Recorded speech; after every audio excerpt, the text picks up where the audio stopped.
प्रणाम, नमस्कार, बहुत स्वागत है आपका उस कार्यक्रम में जिसका नाम है हे प्रभु आनंददाता। आपकी स्क्रीन पे जो नंबर है उस पर आपकी प्रतिक्रिया, रिएक्शन ज़रूर भेजिए हमको।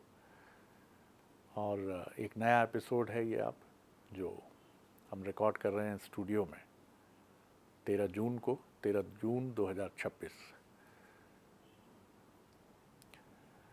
आज जिस विषय पर हम बात करेंगे वो विषय है बड़ा, ऐसा लगता है कि बड़ा साधारण सा विषय है, लेकिन है बड़ा महत्वपूर्ण। बोलना हम सबको बहुत प्रिय होता है, लगातार हम बोलते रहते हैं। आप देखेंगे ना तो ऐसा लगता है पूरा जग जो है किसी, कई बार तो क्षमा कीजिएगा लेकिन ऐसा लगता है कि जैसे मानसिक नियंत्रण नहीं है हमारा बोलने पर। बोले जा रहे हैं, बोले जा रहे हैं, बोले जा रहे हैं, बोले जा रहे हैं। अब तो ये जो यंत्र आ गया है जिसे हम मोबाइल कहते हैं, अब मैं देखता हूँ सड़क पर भी जा रहे हैं तो एक तरीका ये हो गया, हॉरिजेंटल रख लेते हैं मोबाइल। हाँ सुनो, बोलो, चलो, करो, हाँ हाँ नहीं आ रहा हूँ ना, करा दिया था ना। निरंतर ये प्रक्रिया चलती रहती है और इसमें ऐसे लोग बहुत कम दिखते हैं। मैं खुद को भी उस श्रेणी में नहीं रखता हूँ जो बहुत धैर्य से सुनते हैं, बोले कोई भी। और बोलने में भी ये भी कई बार हमारा वर्गीकरण होता है कि क्या उल्टी पुल्टी बात कर रहा था यार, क्या सुने उसको। मतलब यहाँ भी सुनने में भी सार्थक और निरर्थक दो चीज़ें हैं। मैं नहीं कहता ये गलत है, लेकिन क्या सार्थक ही सुनना हमारा ध्येय है? जो लोग इस योग्य नहीं हैं, सुपात्र नहीं हैं और उनकी बात निरर्थक लग सकती है, लेकिन सुनकर किसी निष्कर्ष तक तो पहुँचा जा सकता है। लेकिन क्लासरूम में विद्यार्थी टीचर को नहीं सुन रहा है, घर में बच्चे माता पिता को नहीं सुन रहे हैं, ऑफिस में कर्मचारी बॉस को नहीं सुन रहे हैं। अभी पुणे में एक घटना हुई, एक कैब ड्राइवर को एक बुज़ुर्ग दंपत्ति ने इतना कह दिया कि वो बार बार कुल्ला कर रहा था और थूक रहा था, मुंह धुल रहा था। उसने कहा भैया गंदगी मत करो, स्वच्छता के साथ रहो। इतना गुस्सा भड़का उसका कि उसने मार के पैर तोड़ दिया उन बुजुर्ग का। तो हम सुनना क्यों छोड़ चुके हैं? रोड रेज, सड़कों पर गुस्सा, दुकानों पर गुस्सा, चीखते हुए लोग। कितनी रील्स आप देखते हैं आजकल जो वायरल होती, जरा सी बात पर लात घूंसे चलने लगते हैं। सुनना क्यों छूट गया? क्या हमारे समाज में, खासतौर से हमारे सनातन में तो सुनने की बहुत महत्ता है। विद्वान बोलते गए और सुनने वाले लिखते गए, लिपिबद्ध करते गए, इतने बड़े बड़े ग्रंथ आकार लेते चले गए। ओशो रजनीश तो कहते हैं कि लिखा कुछ नहीं, उन्होंने जो भी बोला है उसको पुस्तकों में बदला गया है। आज इसी पर सुनेंगे, सुनने का क्या महत्व है। हमारे साथ हैं हमारे विद्वान वक्ता, भगवत गीता के अध्येता, मानस मर्मज्ञ प्रोफेसर डॉक्टर सुरेंद्र बिहारी गोस्वामी। प्रणाम कर रहा हूँ डॉक्टर साहब, विषय आपके सामने है। आपने आज ऐसा विषय लिया है जिस पर अपन ने अलग अलग दृष्टिकोण से बात की है, लेकिन आज आपने जो दृष्टिकोण रखा है वो बड़ा महत्वपूर्ण है जी। मुझे तो आप जब कह रहे थे तो मुझे विभीषण का पहला शब्द ध्यान आया। विभीषण जो हैं वो जब परमात्मा राम के पास पहुंचते हैं तो एक अच्छी बात कहते हैं। वो कहते हैं श्रवण सुजस सुनि आयम, प्रभु भंजन भव वीर, त्राहि त्राहि आदित्य हरण, शरण सुखद रघुवीर। वो कहते हैं मैंने आपका श्रवण सुनकर आया, सुना उन्होंने, आपके बारे में सुनकर आया। आहा। आप समझिए, सुनना जो है वो परमात्मा का काम है। इसलिए तो हम सब कहते हैं वो हमारी सुन नहीं रहा है, वो हमारी सुन नहीं रहा है। वो हमारी सुनता इसलिए नहीं कि हमको बोलने की कला नहीं मालूम। वाह, ध्यान रखिएगा, सुनता उनकी है जिनके पास वाणी नहीं है। वो गज की सुन लेता है, वो उनकी सुन लेता है जो पढ़े लिखे नहीं है। वो शबरी की सुन लेता है, वो मीरा की भी सुन लेता है। वो इतने लोगों की सुन लेता है कि कब आदमी कहता है और कब वो सुन लेता है, इसकी गति जो है वो वेद भी नहीं जानता। नेति नेति कह के पुकारता है, क्या अद्भुत ढंग से सुन लेता है। उसके सुनने के लिए एक शब्द उपयोग किया जाता है, टेर। टेर लगाओ, टेर। टेर लगाई तो परमात्मा आ गए। टेर लगाने के लिए, उस शब्द पे पहुंचने के लिए भी बड़ी सुंदर विधा है। वो माता पार्वती जब भी प्रश्न पूछती है शिव जी से, तो इस सुनने की विधा पर बहुत सुंदर बात कही है उन्होंने। किसी को मौन हो जाना कह देना, इस पर तो हमने कितनी बात की है कि मौन होने से बड़ा साधना कुछ नहीं है। आपका तेज बढ़ता है आपके चुप रहने से, आप शब्दों के उपासक हो जाते हैं अपने चुप रहने से। सुनना मतलब बलात् सुनना थोड़ी होता है, आपके अंतर्मन में इच्छा हो सुनने की, तब आप सुने तो उसका आनंद अलग होता है। और वो इच्छा आपके मन में कैसे उत्पन्न हो, सहज श्रोता कैसे बने आप, जब आप जिज्ञासु होंगे। जिज्ञासु होंगे मतलब जब आपका चित्त शांत होगा। कौन अच्छा श्रोता होता है? जिसका चित्त शांत होता है। इसका एक डॉक्टर साहब एक मन में प्रश्न मेरे ये है, जिज्ञासा है, मैंने भी एक श्रोता के तौर पर बहुत सारे कार्यक्रमों में सुना है और वहाँ के वातावरण को भी अनुभव किया है, लेकिन मैंने ये देखा जहाँ श्रद्धा और आदर होता है वहाँ बहुत गहराई से सुना जाता है, और जहाँ ये भाव नहीं है वहाँ उबासियाँ गूंजती रहती हैं, मोबाइल की घंटियाँ बीच में बज जाएंगी, वक्र दृष्टि से लोग देखेंगे तो फिर मोबाइल जेब में रख लेंगे, बेचैनी बनी रहती है कब कार्यक्रम खत्म होगा। इसके दोनों स्वरूप हैं। श्रद्धा विश्वास के कारण आप बहिरंग में आदर प्रदर्शन करते हुए सुनते हैं, लेकिन तब भी आप सुनी हुई चीज को नहीं समझते। आप देखिए कई बार हम बड़े विद्वानों को चुपचाप ऐसा बैठकर सुनते हैं, तब हम वार्तालाप नहीं करते, हम मर्यादाओं में बंधे रहते हैं। हमको लगता है अरे ये पूजनी बोल रहे हैं, हमको सुनना है।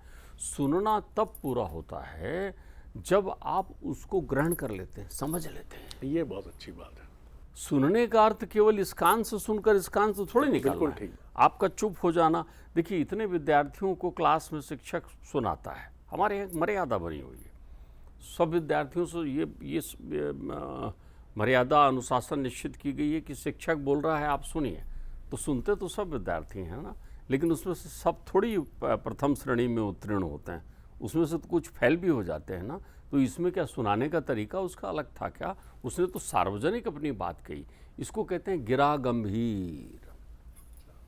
आप जब सुन रहे होंगे तो वो वाणी गंभीर लगेगी आपको। गंभीर यानी भीतर तक असर करने वाली। गिरा वाणी भीतर तक असर करे। तो एक बहुत अच्छी विधा मैया पार्वती बताती हैं सुनने का। वो हर सुनने वाले व्यक्ति के प्रति, क्योंकि अगर आप सुन नहीं रहे हैं तो आप समझ लीजिए आपका चित्त उद्वेलित है। फिर आप कितना अच्छा बोल रहे हों, आपके चित्त रूपी जल जो है उथल पुथल में है, बेचैन हैं आप और बोलते जा रहे हैं, तो फिर आप बकवाद करते रहेंगे, वाद प्रस्तुत करेंगे। आपकी प्रत्येक वाणी में विषाद उत्पन्न होगा, विवाद उत्पन्न होगा, क्योंकि आप बिना इस पद्धति के उपयोग कर रहे हैं। पार्वती जी की पद्धति का उपयोग करिए। शिव जी सुनाते हैं, पार्वती जी सुनती हैं। शिव जी तब सुनाते हैं जब पार्वती जी निवेदन करती हैं कि मुझे ये सुनाइए प्रभु, मुझे आप राम का चरित्र सुनाइए, मुझे आप लोक कल्याण के लिए कोई विधा बताइए, संसार में लोग क्यों परेशान हैं, उनकी परेशानी कैसी दूर हो। ये श्रोता का प्रश्न, आपके प्रश्न, आपके संशय के विरुद्ध में जब प्रत्युत्तर मिलता है तो उसको पूरी जिज्ञासा से सुनते हैं। तो मैया पार्वती कहती नाथ तवानन शशि श्रवत। वो स्वरूप भी देख रही हैं कि शिव जी बैठे हुए हैं और उनके आनंदमर ऊपर में चंद्रमा सुशोभित है। चंद्रमा अमृत का घर है ऐसा माना जाता है। यहाँ देखिए कितना अच्छा अलंकार का उपयोग बाबा कर रहे हैं। नाथ तवानन शशि श्रवत, इसके दोनों शब्द हो गए। आपका आनंद भी चंद्रमा की तरह है, चंद्रमुख हैं आप, इतने सुंदर देदीप्यमान हैं, और उसमें भी शशि श्रवत शोभा पा रहा है। नाथ तवानन शशि श्रवत और श्रवण सुखद रघुवीर। और आप सुना क्या रहे हैं? कथा सुना, राम कथा, रघुवीर कथा, समझ रहे हैं ना। और श्रवण पुटन रस पान कर, ये विधा है। और नई अघात मति धीर। आप एक बात समझ लीजिए, सुनना ऐसा नहीं होता कि चलिए आपने सुना लिया अब मैं चलूं, तो आप मतलब तृप्त होकर उठ रहे हैं ना, तो फिर आप अच्छे श्रोता नहीं। आप तृप्त हो गए, सुनने से तृप्त हो गए आप, मतलब आपने पूरी जिज्ञासा से नहीं सुनी। सुनना मतलब प्यासे को पानी पीना, भूखे को भोजन देना। अगर आप किसी को सुनते हैं तो मन को भोजन करा रहे हैं। भूखे मन को भोजन कराना ही सुनना है। मन दिखता नहीं, तन को तो आप बाहर से करा देते हैं, मन को क्या कराएं? सुने। तो वो क्या कह रही? श्रवण, पहले सुनिए, पुटन, उसको मंथन करिए, एनालिसिस करिए, सुपाच्य बनाइए उसको, अपने जहाँ पुटन करिए, पीसिए उसको, पुष्ट करिए। फिर जब आप उसको कूटा पीसी करेंगे तो रस निकलेगा उसमें, रस। आपके सुनने में अगर रस आप ले रहे हैं तभी आपको कर्णामृत होगा, तभी आप रसिक होंगे। आप हर भोजन अन्नात् 10 गुणम पृष्ठात्, पृष्ठात् 10 गुणम घृता। हर भोजन जो भी हम ग्रहण करते हैं उसको चबाते हैं यहाँ से, पुटन पाचन का कार्य होता है। फिर ये रस बनकर हमारी धमनियों में और रक्त में और कणों में, उससे बनता रक्त मंजा वशाम आशान अस्त में धाम से पार्वती। जगह जगह सारी चीज़ें में वो विभक्त होता है आपका भोजन।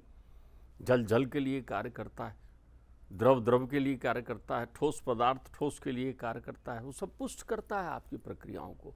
तो आपकी बुद्धि रूपी शरीर को भी पुष्ट करने के लिए उसमें रस बनना जरूरी है। बिना रसपान ही करता है मनुष्य, तब सुनता है। बाकी जो चीज़ें हैं उससे कोई अर्थ नहीं होता उसमें। तो पुटन किया, रस पान कर। तो हमारे साथ समस्या ये है कि रस यानी होता है सार। हम असार ग्रहण करते हैं, इसलिए असार बातें करते हैं, हम व्यर्थ बोलते हैं, व्यर्थ बोलते हैं। हम किसी भी पल जो है, हमारे जीवन के सारे अनर्थों का कारण ये वाणी ही है, ये रसना ही है। ये रसना, जीभ को रसना कहा गया है। रस पान का मतलब होता है रस जो जीभ से पिया जा सकता हो, जो जीभ में स्पर्श हो, जो द्रव्य हो, जो घनीभूत रूप से हमारे कण कण में विद्यमान हो जाए। तो हम व्यर्थ बोलते हैं ना। हम अब शब्दों का प्रयोग करते हैं ना, शब्द की आराधना कहाँ करते हैं। आप देखिए, आप एक दिन ये सोचिए कि आप गिरा गंभीर क्या कहलाती है। आप ध्यान रखिएगा, जब कृष्ण कहते थे तो प्रकृति शांत हो जाती थी, प्रकृति भी मैंने थिर जाती थी, क्योंकि वाणी गूंज रही है। प्रकृति का कण कण उन वाणी को लेता था, उस अनुराग को। तब तो उनको बांसुरी के स्वर, पायल की, राधे रानी के पायल की छम छम सारी चीज़ें सुनाई पड़ती थी। तो ये जो वाणी जब गंभीर होती है, उसमें केवल शब्दों की आराधना होती है। ब्रह्म शब्द समुद्भवम, वहाँ ब्रह्म की तरह। आप एक बात समझिए, बहुत सारे लोग सुनकर पार हो गए।